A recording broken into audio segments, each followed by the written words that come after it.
7 قسم کے لوگ ہیں جنہیں اللہ کے عرش کا سایہ نصیب ہوگا۔ پہلے نمبر پہ فرمایا عادل حکمران۔ سے پہلے کیا یار مولوی ڈراتے رہتے ہیں، عوام کو ڈرا کے رکھا ہے، یہ ہو جائے گا وہ ہو جائے گا۔ ایک اور ڈرانا تھا یار کرنے کی بات یہ تو بڑا زبردست مسئلہ ہے۔ اچھا is to master, overcome and supersede every.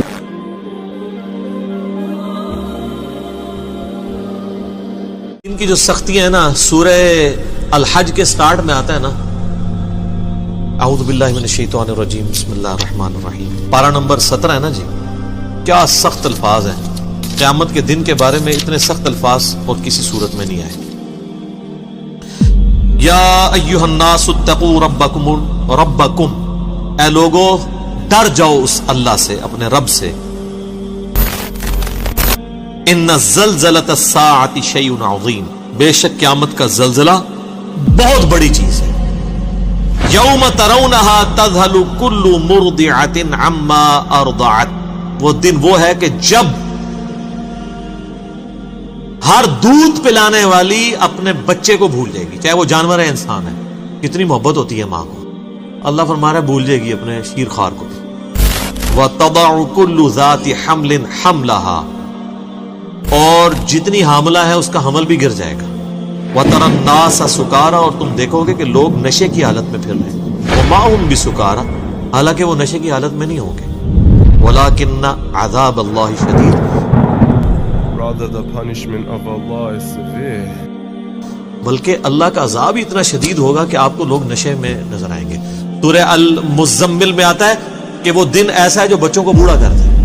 If you persist in disbelieving, how will you guard yourself against the woe of the day that will turn children gray-haired? جب صحیح مسلم میں آتا ہے کہ 1.25 میل کے فاصلے پہ آگ برسا رہا ہوگا سورج، اور زمین اتنی دہک رہی ہوگی، ایسی صورتحال میں اللہ کے عرش کا سایہ کسی کو نصیب ہو جائے تو وہ آپ سمجھ لیں وہ اسی طریقے سے ہے کہ جیسے سخت گرمیوں کے موسم میں کوئی بندہ اسٹیڈیم میں میچ دیکھنے گیا اور وہ ایئر کنڈیشن والے شیشے والے باکس میں بیٹھا ہوا ہے، بیٹھا وہ بھی میچ دیکھنے ہے اور باہر بھی میچ دیکھنے والے ہیں، لیکن دونوں کی حالت ڈیفرنٹ ہے۔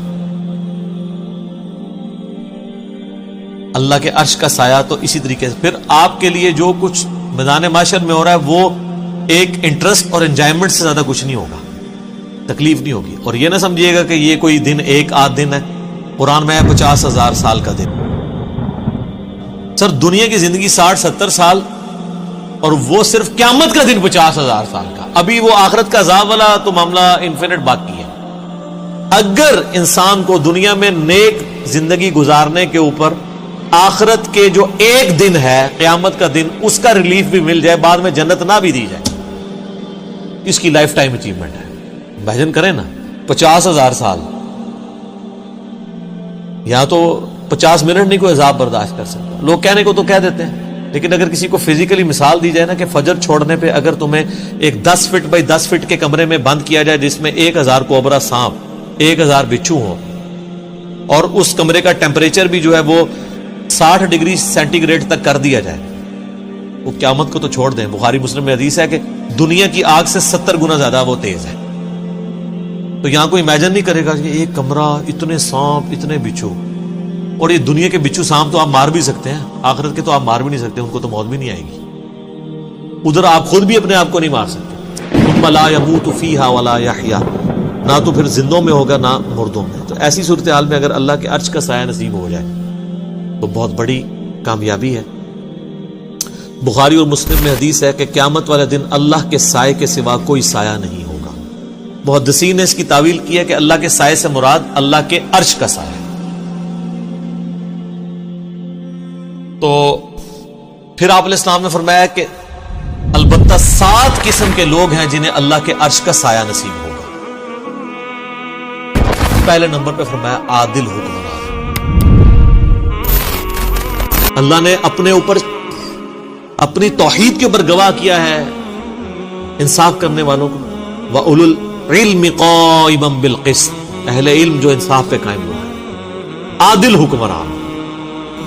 چلیں ہم تو اس کیٹیگری میں حکمرانی والے معاملے میں نہیں، لیکن اس کی آپ کورالریز بنائیں گے کہ آپ اگر کسی ایک علاقے کے اوپر آپ کی چھوٹی سی حکمرانی ہے، کونسلر ہے یا ایم این اے، تو آپ اپنے اس پر اگر عدل کرنے والے ہیں. البتہ جج جو ہے نا وہ اس کو پریکٹس کر سکتا ہے کہ وہ انصاف کرے تو قیامت الدین اللہ کے عرش کا سایہ حاصل کر لے. دوسرا فرمایا کہ وہ شخص جس نے جوانی میں عبادت کر لی, توبہ کی روش اختیار کر لی, در جوانی توبہ کردن شیوہ پیغمبری, بڑھاپے میں تو شیر بھی شکار کرنا چھوڑ دیتا ہے, وہ لوگوں کا بچا ہوا شکار کرتا ہے. جوانی کے اندر عبادت کرنا یہ مشکل کام ہے, کیونکہ ماں کہتی ہے میں دودھ نہیں بخشاں گی, باپ کہتا ہے جی تو جوانی کی روگ لا لے, داڑھی رکھ لے, کہتے ہیں روگ لگا لی ہے. کوئی عورت پردہ شروع کر دے تو اس کو ڈرایا جاتا ہے کہ تجھے رشتہ نہیں ملے گا. اچھا کیا دنیا میں اس طرح تو گزارا کرے گی؟ جوانی میں جو روش اختیار کرے توبہ. تیسرا فرمایا کہ ایسا شخص جس کا دل مسجد میں اٹک رہا ہو, ایسا اٹکے کہ وہ یعنی مسجد سے نکلے تو گویا جس کو کہتے ہیں نا مچھلی پانی سے نکل آئی ہے, دوبارہ مسجد میں جانے کی کوشش کرے. وہ تو بخاری مسلم میں حدیث ہے کہ جو شخص نماز کے انتظار میں بیٹھا ہوتا ہے وہ بھی نماز کے اندر شمار ہوتا ہے, حالانکہ بیٹھا انتظار میں. تو مسجد میں جس کا دل اٹک رہا ہو تو اس کو بھی اللہ کے عرش کا سایہ نصیب ہے انشاءاللہ. چوتھا وہ شخص جو اکیلے میں بیٹھ کے اللہ کو یاد کرے اور اس کی آنکھوں سے آنسو نکلے, اللہ کے خوف کی وجہ سے, اس کی محبت کی وجہ سے. کسی کے سامنے نہیں, کسی کے سامنے تو ماشاءاللہ آپ دیکھ رہے ہیں کئی علماء ٹی وی پہ آ کے رو رو کے دعائیں کرواتے ہیں. تو اللہ نہ کرے کہ کبھی ایسی نوعیت آئے کہ ہمیں کسی کے سامنے اس طرح رونا پڑے. ہاں ایک یہ ہے کہ بندہ دعا کروا رہا ہے, فی البدی ایک اس کو دقت طاری ہو گئی ہے, لیکن کئی آپ دیکھتے ہیں وہ سٹارٹ جو ہے نا وہ شکل سے بناتے ہیں اور وہ سٹارٹ ہی اس سے لیتے ہیں سیدھے چوتھے گہرے سے. اور کئی آپ دیکھیں گے کہ ان کے آنسو نہیں نکل رہے, رو رہے ہوتے ہیں, آنسو نہیں نکل رہے ہوتے ہیں. وہ اس لیے کہ وہ رو نہیں رہے ہوتے. وہ کہتے ہیں جی, وہ بزرگ فرماتے ہیں کہ اگر رونا نہ آئے تو رونے جیسی شکل بنا لو. میرے یوٹیوب پہ کلپ بھی ہے رونے والی شکل بنانا.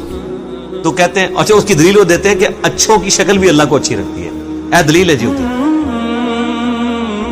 پھر ان کو وہ ساری باتیں بھول جاتی ہیں کہ آپ نے ریاکاری نہیں کرنی, ایکٹنگ نہیں کرنی, منافقت نہیں کرنی. یہ رونے والی شکل آپ ضرور بنائیں لیکن اکیلے میں بیٹھ کے. پبلک کے سامنے جب آپ رونے والی شکل بنائیں گے اور آپ کو رونا نہیں آ رہا تو آپ کے اوپر منافقت کا فتویٰ لگے گا سیدھا سیدھا. ہم نہیں لگاتے, آپ خود لگا لیں. تو چوتھا وہ شخص جو اکیلے میں اللہ کو یاد کرے اور اس کی آنکھوں سے آنسو گرے. پانچواں وہ شخص کہ جسے کوئی اعلیٰ نسب والی عورت برائی کی طرف مائل کرے اور وہ اللہ کے خوف سے رک جائے اور وہ کہے کہ میں اللہ سے ڈرتا ہوں, میں یہ کام نہیں کروں,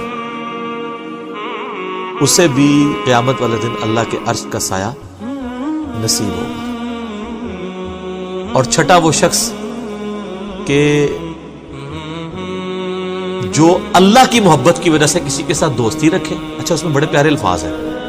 وہ جب بھی اس کو ملے اللہ کی محبت کی وجہ سے ملے, اور جب بھی وہ آپس میں اکٹھے ہوں تو اللہ کی محبت پر اکٹھے ہوں, اور جب بھی جدا ہوں اللہ کی محبت پہ جدا ہوں. جس طرح میں سمجھتا ہوں میرے ساتھ جتنے لوگ اٹیچ ہیں, ہم جب کبھی بھی اکٹھے ہوتے ہیں اللہ کے لیے اکٹھے ہو رہے ہوتے ہیں. اس کیٹیگری میں میں نے تو اللہ کے شکر میں امید کرتا ہوں کہ میں بھی اپنے بھائیوں سے, یہ میرے بھائی جو مجھ سے دوسرے شہروں سے بھی ملنے آتے ہیں نا, وہ فقط اللہ کے لیے ملنے آتے ہیں. تو اس کیٹیگری میں تو ہم فال کر سکتے ہیں بڑی آسانی کے ساتھ کہ جب بھی وہ اکٹھے ہوں تو اللہ کی محبت کی وجہ سے ہو. ذرا میرے ساتھ کسی کو کوئی منفعت تو نہیں ہے, نہ مجھے کسی سے کچھ چندہ لینا ہے. میرے ساتھ جو لوگ بھی آتے ہیں وہ اس لیے آتے ہیں کہ اللہ کی وجہ سے وہ محبت رکھتے ہیں. تو یہ کیٹیگری آسان ہے جی. انشاءاللہ ہم بھی اپنا ایک کیٹیگری میں ہم فال کر سکتے ہیں بڑی آسانی کے. اس کے علاوہ بھی کر سکتے ہیں محنت کرنے سے. بہرحال میں نہیں کہتا کہ ہم پہ کوئی ایسا امتحان آئے کہ کسی عورت کے فتنے سے ہمیں گزرنا پڑے, ٹھیک ہے. اس کے بغیر ہی جو ہے نا وہ ہم اللہ تعالیٰ اس بغیر حساب و کتاب کی جنت میں داخلہ عطا فرمائے, 70,000 لوگوں میں شامل فرمائے. تو اللہ کے لیے جمع ہو اللہ کی محبت پہ, اور جب جدا ہوں تب بھی اللہ کی محبت پہ. اللہ کی باتیں کرتے ہوئے اکٹھے ہوں, جدا ہوتے وقت بھی اللہ کی محبت پہ جدا ہوں. اچھا یہ واحد وہ بات ہے جس کے اوپر نبی علیہ السلام نے تفصیلی گفتگو کی ہے. یہ 7 لوگوں کو جو عرش کا سایہ نصیب ہونا ہے نا, باقی سب اجمالاً ہے. عادل حکمران, دیٹس آل. اس کی کوئی آگے تفصیلات نہیں بیان کی. اکیلے میں بیٹھ کے روئے, آنسو آ جائیں, کوئی تفصیلات بیان نہیں کی. یہ واحد موقع ہے جہاں علیہ السلام نے ڈیٹیل بات کی کہ جو لوگ اللہ کی محبت پر اکٹھے ہوں, جب بھی ملے تو اللہ کی محبت پہ اکٹھے ہوں, اور جب جدا ہوں تو اللہ کی محبت میں. وہ تو مسلم شریف میں حدیث ہے نا کہ ایک شخص اللہ کے لیے کسی دوسرے شخص کو ملنے جا رہا تھا تو انسانی شکل میں ایک فرشتہ نازل ہوا. اس نے کہا کدھر جا رہے ہو؟ ان کا فلاں شخص کو ملنے. کیوں؟ رشتہ دار ہے؟ نہیں. اور کوئی منفعت؟ نہیں. کیوں؟ اللہ کے لیے، میں صرف اللہ کے لیے اس سے محبت کرتا ہوں. تو فرشتہ کہنے لگا مجھے اللہ نے بھیجا ہے کہ اس کو جا کے خوشخبری تمہیں سنا دوں کہ اللہ بھی تم سے محبت کرتا.